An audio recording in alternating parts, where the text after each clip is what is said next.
Welcome to artistintel.com. We say that artist intelligence is the power of knowing. But what do we mean by that? We mean that knowing exactly what songs of yours have the greatest audience appeal and which segments of the audience show the greater appeal is a very powerful tool, not just for marketing, but for giving you the confidence to know that you're running with an audience-proven hit.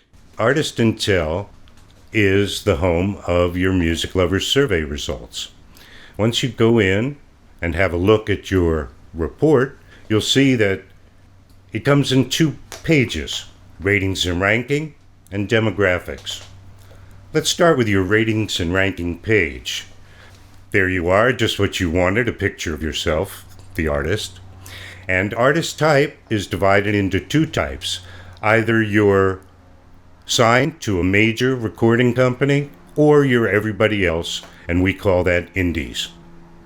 Even if you're signed to an indie record company, or you are yourself an indie producer or label, we'll call you an indie and compare responses from the audience to those to other indie artists' songs.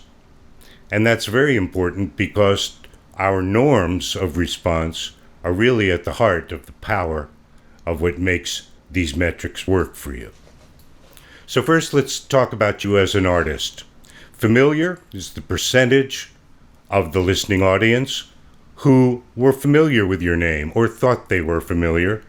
This can be inflated, especially if you have a very cool name that people think is familiar. Might inflate it a little, and perhaps that's exactly what you want with such a name. Have seen refers to the percentage of people that have seen you as an artist perform, whether in media, whether in concert. Own are those that own products by you, the artist. Could be a CD, could be a cassette. And fans are those that say you are one of their favorite artists. Now, let's talk about the circles. The circles start at 12 o'clock noon and then go clockwise all the way around to show the level of that score. So, for example, 94% familiar with an artist would almost completely fill the circle. Owners at 50% of the audience would take it halfway to the 6 o'clock position. Now let's talk about this particular song that you've tested. Again, responses are shown in circles, starting from noon at the top and going clockwise until they complete the cycle to the indicator of your score. The first circle on the left you'll see is called positive ratings. We use a traditional 5-point rating scale.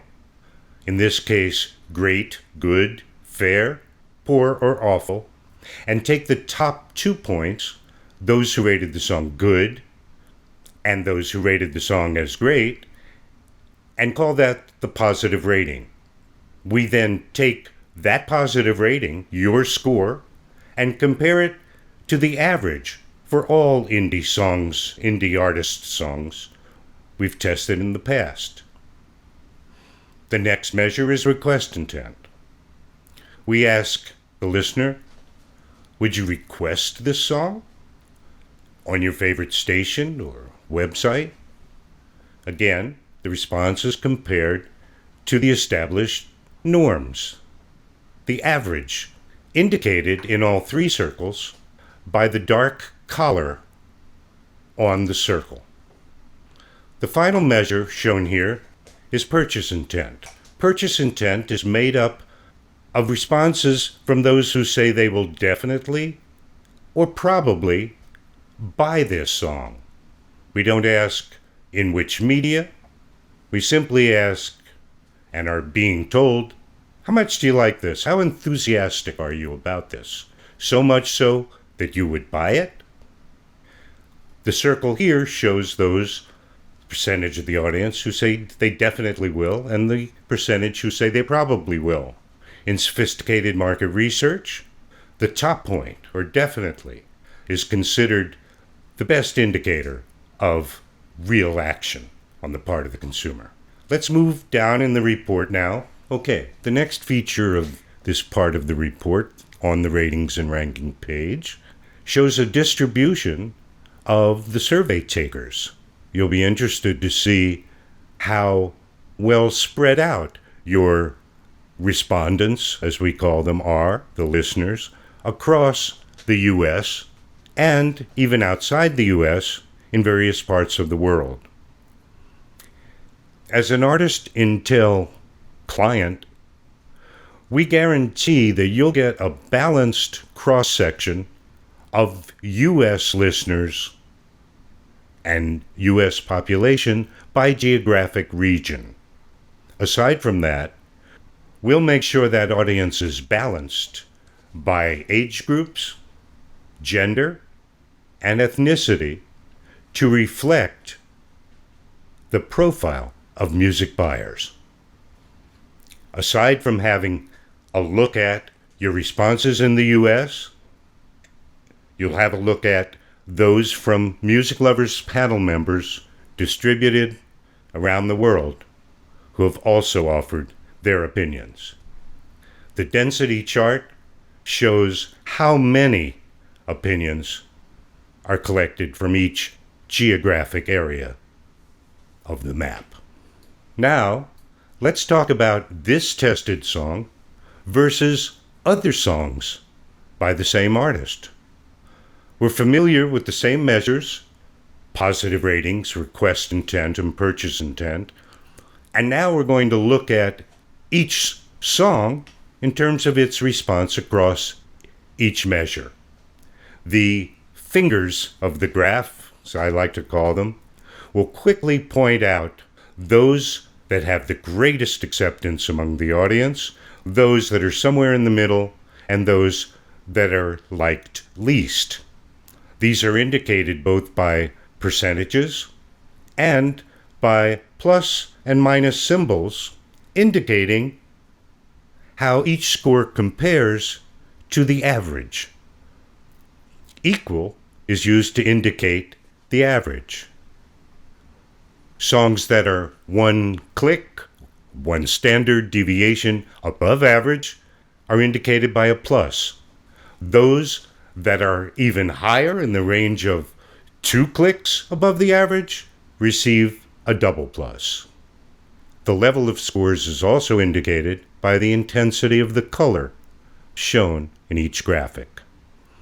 And below each song, you'll see a comparison to the average on this measure for both indie artists and major label artists. As we move down the page to compare response to this song to that for all songs by this artist, we use a different graphic to quickly indicate which have the greatest listener response, which are somewhere in the middle, and which are lagging behind in terms of listener acceptance. All three measures are shown on the page: positive ratings, request intent, and purchase intent, with comparisons to the average levels, both for independent artists and major label artists. Next on the page is a picture of how this song ranks based on a combination of positive ratings and star power, also known as the 1 to 10 average. A scattergram is used to show the position of all similar and dissimilar songs tested through the system and this song's position on those charts. The goal is to obtain positive ratings and star power rating that will place you in the gold or platinum zones. Songs that are indicated to be within the gold zone have achieved positive ratings of 60% or greater. Those in the platinum zone have positive ratings of 70% or higher. Each dot on the scattergram represents a previously tested song by an independent or major label artist, indicated by color. In the future, achieving gold and platinum status allows a song to qualify for both extended airplay and attention from well-respected industry professionals who we call artist intel mentors. At the bottom of the page is the key to symbols and acceptance levels.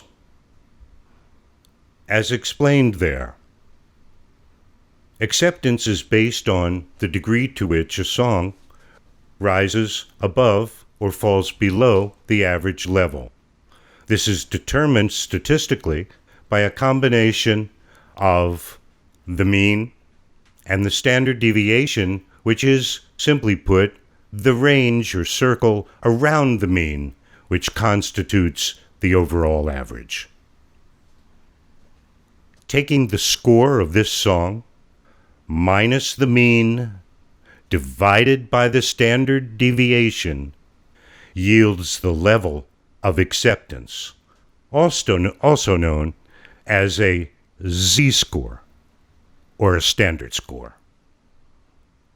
Standard score levels are shown in the familiar symbols indicating equal, minus, or plus levels of acceptance. Colors are also used to confirm the intensity of these response levels. Most importantly, these levels correlate with consumer behavior in the marketplace. In other words, when 6 or 7 of 10 listeners indicates that they like what they heard by indicating they thought it was good or great, when the song is exposed on other platforms, whether it be on the internet or elsewhere, a similar response is likely to be had, providing we consider the balanced audience from which this original response came versus the many dedicated audiences that one finds across other media. Thus, as 4 decades of prior research has shown, these acceptance levels can be translated into varying levels of listener response after exposure to the music. For example, scores within the average range indicate potential for a moderate response after exposure, while songs that are above average indicate potential for a more substantial response. Again, these various levels of statistical achievement and marketplace validation have been shown to exist over 4 decades of major label and independent artist testing.